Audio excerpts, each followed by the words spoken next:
Purihin ang ating Diyos na buhay. Magandang araw sa ating lahat, mga kapatid.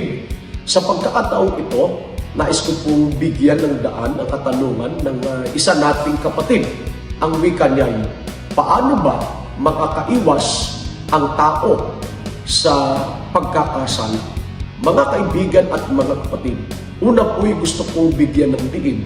Sa Roma Kapitulo 7, ang tao po'y alipin ng kasalanan. Ibig sabihin, sa ganang ating sarili, wala tayong kakayahan na tumanggi sa kasalanan.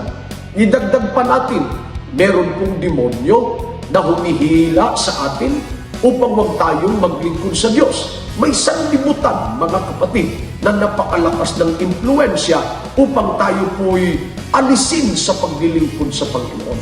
Magkagayon man, hindi tayo dapat mawala ng pag-asa sapagkat sinasabi sa aklat ng Santiago, Kapitulo 4, versikulo 7, pasakop nga kayo sa Diyos, datapot magsisalansang kayo sa dyablo at tatakas siya sa inyo. Ang dapat nating gawin, tayo'y maglingkod sa Diyos, ipasakop natin ang ating buhay sa Diyos at sawayin natin ang demonyo at siya'y tatakas sa atin. Ikalawa, sinasabi sa aklat ng mga awit, 119, versikulo 11, ang salita mo'y aking iningatan sa aking puso upang wag akong magkasala laban sa iyo. Ang gawin natin, tanggapin natin ang salita ng Diyos, ilagay natin sa ating puso, ipamuhay po natin.